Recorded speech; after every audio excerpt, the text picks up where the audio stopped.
안녕하세요. 여러분들의 행복과 성공을 도와드리는 의박사 레오입니다. 오늘은 남 탓에 대해서 한번 얘기해 보고자 합니다. 결론부터 말씀드리면 여러분들의 성장과 발전을 위해서 반드시 하지 말아야 될 것 중에 하나가 남 탓입니다. 자, 우리는 여러 가지 어려움에 닥치거나 혹은 힘들 때 이게 왜 이렇게 힘든 상황이 왔는지에 대해서 생각을 하게 됩니다. 그 원인을 찾고자 하는 행동들을 보통 귀인이라고 합니다. 그럴 때 보통은 상사가 나를 갈고 혹은 동료들이 협력을 안 해줘 내지는 우리 회사가 월급을 적게 줘서 그래, 이런 것들은 보통 남 탓이라고 합니다.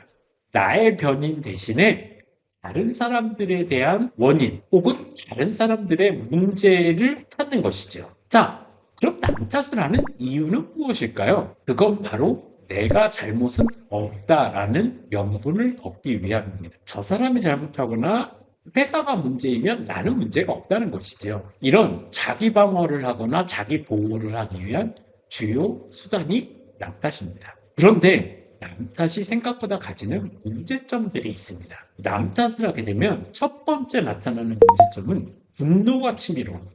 왜냐하면 환경 혹은 타인들이 나에게 스트레스나 힘듦을 주었다, 이렇게 생각을 하게 되기 때문에 이런 것들은 그 상대방에 대한 분노를 일으키게 됩니다. 분노라는 감정은 남이 나에게 피해를 주었을 때 혹은 내가 남들로 인해서 손상을 받았다, 이렇게 느꼈을 때 생기는 감정이 바로 분노입니다. 그래서 남 탓을 많이 하게 되는 사람들은 화가 많습니다. 이런 분노가 치밀어 오르면 내 정서적인 안정성이 깨지고 내 마음의 평화가 무너지는 경우들이 많습니다.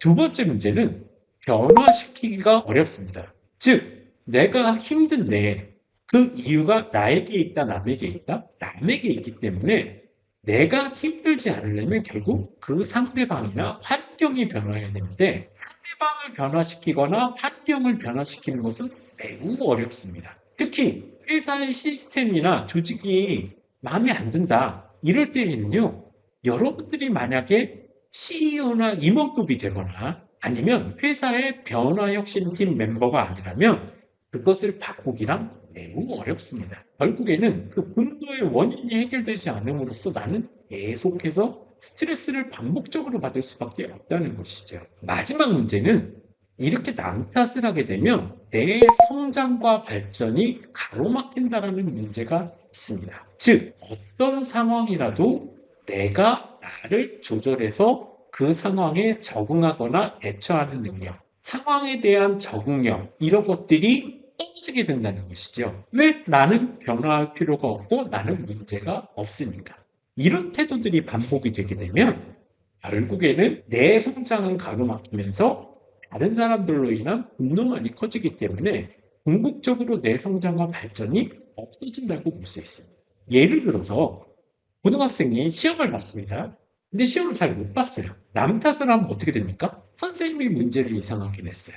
이런 교육과정 자체가 문제야, 이렇게 생각을 한다 그래서 변하는 게 있나요? 그럼 선생님한테 가서 선생님 문제를 잘못 내셨습니다, 이걸 따져야 되는데, 자, 선생님이 인정을 하게 될까요? 안 하게 될까요? 인정을 하고 안 하고를 떠나서 선생님하고 되게 관계가 안 좋아지겠죠. 혹은 선생님이 문제를 이상하게 냈다라고 비난을 함으로써 상대방을 공격하게 되니까 나는 더 큰 공격을 받게 될 가능성이 많습니다. 즉, 우리가 주어진 상황에서 남들이나 상황 탓을만 하는 것은 결국은 자기 성장과 발전을 저해하게 됩니다. 그렇다면 어떻게 하는 것이 과연 현명한 대처일까요? 제 가이드는 반반해라, 이렇게 얘기합니다. 상황적인 문제도 있지만 나는 어떻게 할 것인가에 대해서 생각해봐라, 이렇게 말씀드린다는 것이죠. 무슨 얘기냐면, 그래, 선생님이 문제를 잘못 냈을 수도 있어. 그래, 회사 상황은 이렇고 조직의 비합리적인 부분들이 있을 수 있어. 그래서 어떻게 할 건데, 이걸 바로 유연성과 적응력이라고 합니다.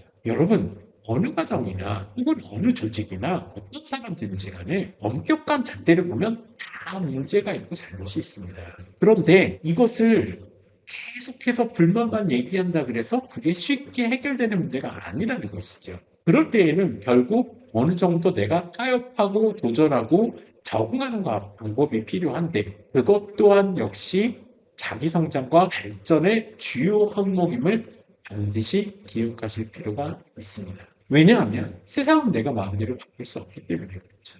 여러분들이 이 상황을 다 본인에 맞게 바꾸거나 아니면 개선하는 것 자체는 불가능에 가깝습니다. 그럴 때에는 과연 어떻게 할 것인지에 대해서 냉정하게 생각해 볼 필요가 있다는 것이죠. 예를 들면 부부 상담을 올 때가 있습니다. 부부가 서로 둘이 문제가 있으니까 왔겠죠. 와서 서로를 비난하는 경우들이 있습니다. 저 사람의 문제예요. 저 사람이 원인을 제공했기 때문에 저 사람만 변화하면 우리 문제는 다 해결됩니다. 이렇게 얘기하는 부분은 미래가 없습니다.